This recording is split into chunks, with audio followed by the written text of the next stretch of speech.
Hello everyone and welcome to Retail Archaeology. Today we'll be taking a look at Bed Bath & Beyond. Bed Bath & Beyond was founded in 1971 as Bed & Bath. They actually didn't become known as Bed Bath & Beyond until 1987 when they changed their name to reflect the expanding amount of stuff that their stores were carrying. Bed Bath & Beyond was founded by Warren Eisenberg and Leonard Feinstein. They both worked in management positions for a now defunct discount store chain called Arlen's. As that company suffered, they both felt like the market would shift towards specialty stores, so they decided to leave Arlen's and found Bed & Bath, which later became Bed Bath & Beyond. Initially, it seemed like their assumptions about the market were correct. Bed Bath & Beyond did well for many years, but as of 2020, they are really struggling. This footage was filmed on a weekend in the middle of the afternoon, and it was at the beginning of the year, well before the COVID-19 stuff started, so the store being empty can't be explained by that. This is just what a Bed Bath & Beyond store looks like on the weekends now. If you weren't aware, there are several store chains that fall under the Bed Bath & Beyond umbrella, and as you can see from this list here, over the last several years they've kind of gone on a buying spree. You can see from some of the values listed there that they've paid some pretty significant amounts of money for some of these store chains. And that kind of plays into some of the struggles they're having now. They do have quite a bit of short-term liabilities that are coming up due soon. From what I was able to find, it's actually about $2.5 billion in short-term liabilities coming up due soon. Because of the problems they're facing, Bed Bath & Beyond recently announced they will be closing about 60 stores, at least to start. But from what they've said, the only locations they've listed are Bed Bath & Beyond and some Cost Plus World Market locations. The fact that they're really struggling is also reflected in their stock price. If you look at this chart here, this is a 5-year history, and you can see 5 years ago they were a little over $71 a share, and as of the recording of this video, they're down to $7.47 a share. Also, I'm sure you noticed at the tail end of the graph there, it looks like they got a little bit of a bump recently in their stock price, and that's because they recently announced, coming out of their 2019 fiscal year, that they actually had a decent cash reserve of around $1.5 billion. But that's not that great when you factor in that $2.5 billion in short-term liabilities coming up and the fact that they've had at least 4 quarters of declining sales. Their amount of cash reserve seems to have bolstered investor confidence a little bit, but if they're not able to turn around their declining sales in 2020, I think we could be seeing the end of Bed Bath & Beyond in the very near future. Now let's take a closer look at one of their stores and see if we can figure out what's causing some of their problems. Now the first thing I noticed was these coffee mugs and bowls and plates. They're really nice looking, but $13 for a coffee mug is a little bit ridiculous when you consider people pay just a few dollars for similar things at places like Target and Walmart.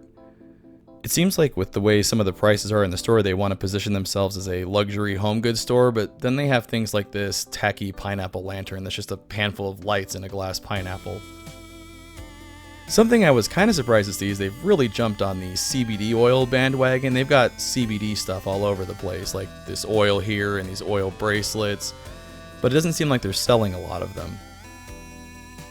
They also have a large clearance section, but everything in here is kind of disorganized and disheveled and doesn't match what they're trying to go for as far as what the rest of the store looks like. You can see it's just kind of cluttered. There's a lot of broken items and things. A lot of this stuff seems to have been on clearance for a while, and I feel like they should just kind of cut their losses and declutter the store a little bit. Here's a good example. Here's a TV wall mount for a old style CRT television. Who knows how long this has been in here, and you can see the box is pretty banged up and trashed. This thing is so old, it's like an actual retail archaeological find in this store. You'll also notice it's only marked at $4.99. This thing has sat here unsold for many years. Is it really worth trying to squeeze $5 out of it? They should just throw this away or drop it off at a thrift store and get it out of here. This is also kind of tacky, these pillows. I'm sure Bed Bath & Beyond in different states have little different sections with stuff for that state there, but I can't imagine ever having this cactus pillow in my home. And again, they're trying to position themselves as a luxury store, it looks like, so it's just a weird thing to have. And this must be the Beyond section. It looks like they've got a bunch of Ryan's World toys and Fortnite stuff.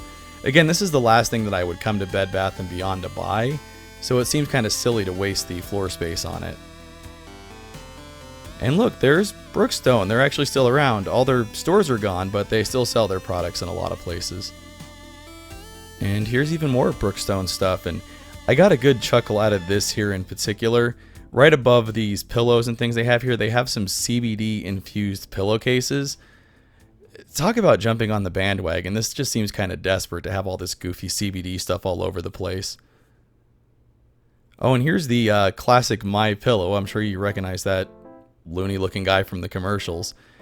You know, really, it doesn't feel any different than any other pillow. And something else I noticed, speaking of pillows, is they've got a lot of pillows in Bed Bath & Beyond. It seems like a quarter of the store is devoted just to pillows. They could probably shrink their store footprint quite a bit if they just reduce the amount of some of these items that they carry. There's entire sections that are just floor-to-ceiling pillows. If they got rid of some of this stuff and also some of the Beyond stuff like those Fortnite toys, they could probably half the size of their stores and do pretty well. Now here's some of the bathroom stuff, and something that really caught my eye and kind of pointed out more of the issues that I think they're having is over here they've got a teak wood stool, and it's pretty small, but you can see they're trying to charge $149 for that.